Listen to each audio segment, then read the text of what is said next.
Bismillahirrahmanirrahim. Assalamualaikum warahmatullahi wabarakatuh. Alhamdulillahirabbil alamin wal 'aqibatu lil muttaqin wala 'udwana illa 'alal zalimin. Saudaraku seiman seislam yang dimuliakan Allah Subhanahu wa taala. Tentunya kita harus mewaspadai sebagai seorang muslim, mewaspadai dan mengantisipasi tentang suatu bahaya besar yang mengancam persatuan dan keutuhan kaum muslimin. Bahaya tersebut adalah bahaya perpecahan umat dengan siasat adu domba ataupun belah bambu.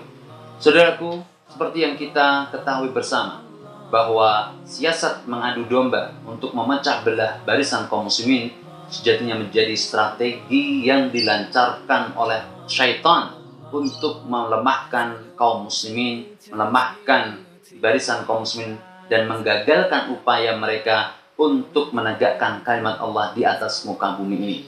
Hal itu disebutkan dalam hadis Nabi SAW, Inna syaitana qad aisa ayya'budahu al-musalluna fi jaziratil Arab, walakin fit tahrishi bainahum. Sesungguhnya syaitan telah berputus asa untuk menyeru orang-orang yang sholat menyembah kepadanya. Akan tapi syaitan tidak berputus asa untuk memecah belah barisan mereka. Dari sinilah saudaraku seiman seislam, hal yang harus kita waspadai dan kita antisipasi bersama. Ketika kita sudah mendedikasikan diri untuk menegakkan dan memperjuangkan hak-hak Allah SWT di atas muka bumi ini, untuk kemudian memenangkan agama Allah Subhanahu wa taala di atas seluruh agama dan ideologi serta peradaban yang lainnya, maka banyak tantangan dan rintangan yang akan kita hadapi. Salah satunya adalah siasat adu domba yang dilancarkan oleh musuh-musuh Islam yang mereka berupaya menggagalkan usaha-usaha tersebut. Oleh sebab itu, kalaupun kita telaah dari lembaran-lembaran sirah, lembaran-lembaran sejarah para pendahulu kita, baik dalam sirah nabawiyah, baik dari kajian sejarah perjalanan Nabi kita yang mulia Muhammad SAW, sampai dengan para pahlawan-pahlawan kita, pahlawan-pahlawan kaum muslimin yang telah berhasil membebaskan dan memerdekakan negeri dan bangsa ini dari cengkraman belenggu penjajahan. Tentunya lembaran-lembaran itu akan memberitahukan dan menginformasikan kepada kita semuanya bahwa upaya adu domba kaum muslimin itu benar-benar ada. Kalaupun kita lihat dari sejarah Nabi SAW sendiri, terlihat dan terekam dalam Al-Quran Al-Karim bagaimana upaya-upaya orang-orang kafir untuk melemahkan barisan dan kekuatan kaum muslimin. Dan itu terjadi karena kolaborasi mereka dengan ante-antenya yang ada di tengah-tengah kaum muslimin. Siapakah mereka? Tidak lain dan tidak bukan adalah barisan kaum munafikin. Simalah bagaimana Allah SWT merekam dalam beberapa ayat Al-Quran Al-Karim tentang kolaborasi antara orang kafir dan orang munafikin ini. Salah satunya adalah dalam surat Al-Munafiqun. Allah SWT menginformasikan kepada kita semuanya, humul ladzina yaquluna la tunfiqu ala man 'inda rasulillahi hatta yanfaddu.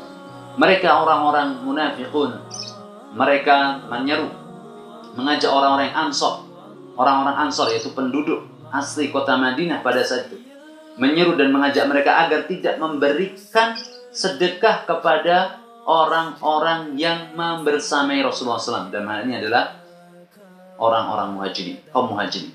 Ini semuanya tidak lain dan tidak bukan dalam rangka untuk memecah belah kaum muslimin.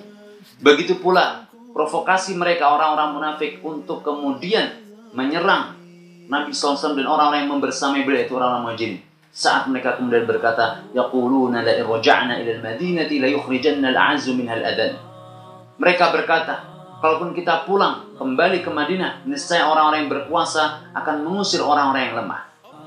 Yaitu maksudnya orang berkuasa adalah Nabiullah Muhammad SAW dan orang-orang muhajirin, dan orang-orang yang lemah yang dimaksudkan oleh mereka orang-orang munafik adalah orang-orang Ansor. Mereka menghembuskan isu ini, menghembuskan propaganda ini dan provokasi ini agar orang-orang Ansor, orang-orang penduduk Madinah tidak menerima Rasulullah SAW dan juga tidak menerima muhajirin, kaum muhajirin, dan kemudian mengusir mereka dari tanah Madinah. Inilah salah satu rekaman yang direkam dalam Al-Quranul Karim terkait dengan pola serta manuver munafikin dan orang-orang kafir dalam mengadu domba kaum muslimin. Begitu pula kalaupun kita lihat dalam sejarah perjalanan perjuangan negeri ini, bangsa ini, saat para pahlawan kita meneriakkan takbir Allahu Akbar untuk membebaskan dan memerdekakan negeri ini dari cengkraman penjajah Belanda, itu pun tidak luput dari makar-makar siasat adu domba. Perhatikan salah satu contohnya dari sekian banyak upaya dan contoh yang ada dalam data dan fakta sejarah adalah saat terjadinya perang di Diponegoro. Subhanallah, Pangeran Diponegoro dengan gigih, kemudian dengan sabar dan tabah untuk melawan segala macam bentuk penjajahan dan kezaliman yang dilancarkan oleh penjajah Belanda pada saat itu. Maka saat itu penjajah Belanda pun berupaya untuk menghadirkan tokoh-tokoh di kalangan pribumi sendiri untuk menjegal dan menggagalkan perjuangan yang telah digelorakan oleh Pangeran Diponegoro itu sendiri. Begitu pula ketika Belanda harus menghadapi kegigihan dan bulat tekadnya Sultan Ageng Tirtayasa untuk menolak hegemoni dan kemudian kezaliman penjajahan Belanda di bumi Banten. Maka penjajah pun kemudian mendekati sosok-sosok pribumi yang ada di sekitar Sultan Ageng Tirtayasa untuk kemudian mengusir ataupun menggagalkan ataupun melengsarkan Sultan Ageng Tirtayasa dari kepemimpinan Banten pada saat itu. Inilah yang terjadi di arena untuk upaya menegakkan dan memenangkan agama Allah Subhanahu wa taala.